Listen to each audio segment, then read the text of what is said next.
Hein? Qu'est-ce que ça donne?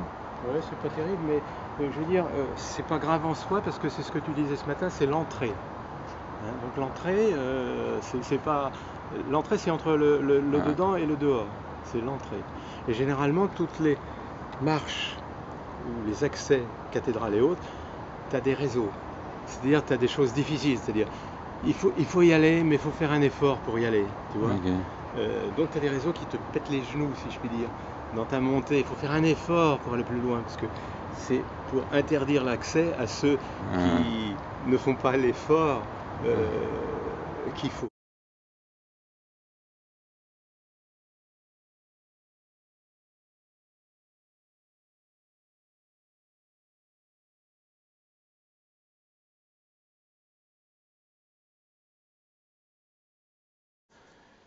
Est-ce que la Joconde peut se percevoir de la même manière d'un lieu ou d'un autre lieu, d'une place ou d'une autre place? Oui, absolument. Dans la mesure où la personne qui regarde la Joconde est dans un contexte particulier, c'est-à-dire elle est ici et maintenant à un endroit précis. Si cet endroit est relativement négatif, c'est-à-dire dégage des ondes, disons, mauvaises, il peut très bien être dans un état d'instabilité, tant physique que psychique, au bout d'un certain temps, et finalement finir par ne pas forcément apprécier le tableau, la Joconde en l'occurrence, ou n'importe quel tableau qu'il aurait sous les yeux.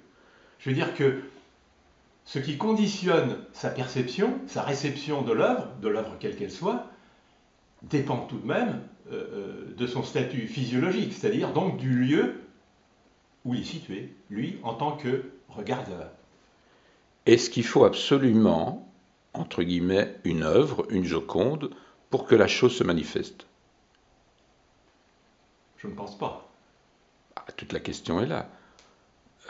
On pourrait à la limite avoir un musée où il n'y aurait pas d'œuvre au mur, mais il y aurait des points. Ah, je n'avais pas compris votre question.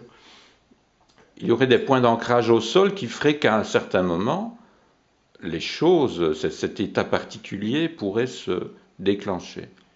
Oui, dans ce cas-là, ce serait vraiment un parcours, une espèce de topographie de l'invisible, c'est-à-dire de ce qui se passe à notre insu, mais qui nous conditionne en tant qu'individu, dans notre vie et dans nos réceptions diverses, c'est-à-dire contemplation, action, réflexion, et vie tout simplement.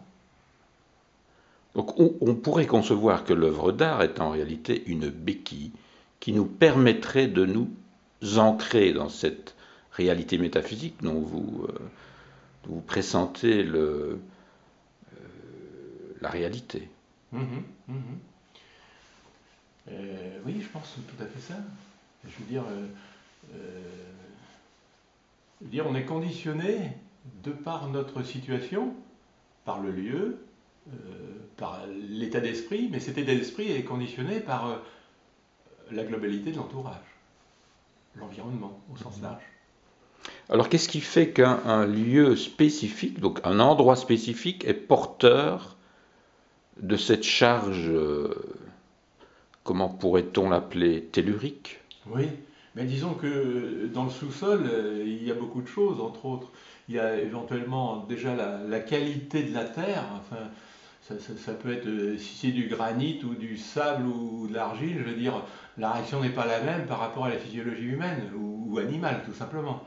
Bon, mais il peut y avoir aussi des failles, il peut y avoir des passages d'eau, il peut y avoir d'anciens trous qui ont été rebouchés, il peut y avoir une infinité de choses, et surtout des réseaux, des réseaux telluriques, c'est-à-dire des grands passages, des flux électromagnétiques, pour simplifier, qui font que le corps de l'univers, ou plutôt le corps humain, est à l'image du corps de l'univers. C'est-à-dire que l'acupuncture chinoise euh, modifie l'énergie du corps humain en plantant dans certains endroits des aiguilles. Bon. Euh, on peut penser que ça reprend ce qui se passe à l'échelle du cosmos, enfin du moins de la Terre, c'est-à-dire que des grands flux passent et que des outils, on peut penser au menhir éventuellement, sont comme une espèce d'acupuncture terrestre qui aurait modifié l'état des sols et l'état des lieux à une époque donnée. Mais je veux dire, cette chose n'est pas une chose nouvelle, c'est une très vieille chose, je veux dire, au sens où les anciens, dans toutes les civilisations, avaient une connaissance de ce genre de choses. Je veux dire, aussi bien les païens, avec les dolmens, les menhirs et autres, que d'autres civilisations, les Aztèques, ou même en Égypte, la localisation des pyramides. Bon, du reste, toutes les religions monothéistes, ensuite, n'ont pas balayé le paganisme, mais se sont implantés dans les lieux sacrés, ou considérés comme sacrés les païens, les prédécesseurs. Donc, grosso modo, la plupart des mosquées, des églises, des temples sont bâtis sur des lieux, j'allais dire prestigieux, c'est-à-dire des lieux où il se passe quelque chose. C'est-à-dire une alliance entre des forces telluriques relativement négatives du reste, sont contrebalancées par d'autres choses, où la construction, où la lumière, je pense aux vitraux dans des cathédrales, sert de récepteur et d'harmonisateur, voire de déclencheur d'émotions particulières.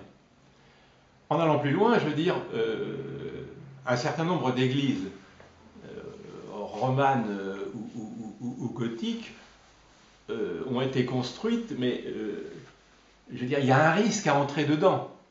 C'est-à-dire, le risque est de sortir en étant séduit, c'est-à-dire en croyant en Dieu. C'est-à-dire, les lieux de circulation, les lieux de séjour, quand on est dans une église, en fait, sont très précis, très calculés, très mesurés.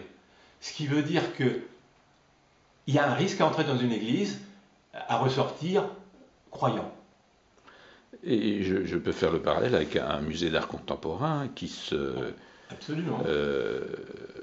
À votre avis, est-ce que l'érection d'un nouveau centre d'art contemporain devrait se localiser par rapport à ces flux Moi, je pense que géothermiques? tous les lieux devraient être localisés en fonction de ce genre de flux.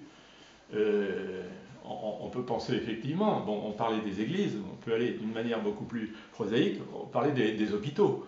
Si les hôpitaux sont créés sur des endroits relativement pourris ou relativement malsains, au niveau biotique, si je puis dire, c'est pas vraiment une bonne idée. Bon, les lieux d'art ont d'une certaine manière remplacé un certain nombre de choses. C'est-à-dire que, bon, ils ne remplacent pas la religion, mais enfin, il y a une espèce de... Les lieux touristiques tendent à empiéter sur les lieux sacrés. Tiens, bon, si, c'est pas nouveau. Mais je veux dire que dans la mesure où on adapte un lieu à une fonction précise, c'est beaucoup mieux. Il remplit mieux sa fonction. Je veux dire, quand on entend parler de salles polyvalentes, ça n'a pas grand sens. Au sens où, au contraire, une salle devrait être conçue pour sa fonction, pour ce qu'elle doit être. Je veux dire que un lieu qui serait propice à la méditation, on ne va pas y construire une cuisine. Un lieu qui est propice au repos, donc une chambre, on ne va pas y construire, on va y mettre un bureau, qui est un lieu de réflexion, un lieu de travail, un lieu de pensée. Je veux dire que chaque endroit, au niveau architectural, donc globalement, devrait être conçu en fonction de ce qu'il va être, de sa fonction future, de son implantation par rapport à la vie des gens. Et ce qui est important dans tout cela, en fait, c'est l'inclusion entre cela et la vie des gens. C'est-à-dire, qu'est-ce que les gens font, où se réunissent-ils, pour faire quoi, etc. C'est ça, je crois, qui serait important. Et donc il faudrait idéalement redéfinir avec les architectes des nouvelles manières de penser l'architecture dans un terme de relation Tout à fait, plus harmonieuse. tout à fait, tout à fait. Absolument.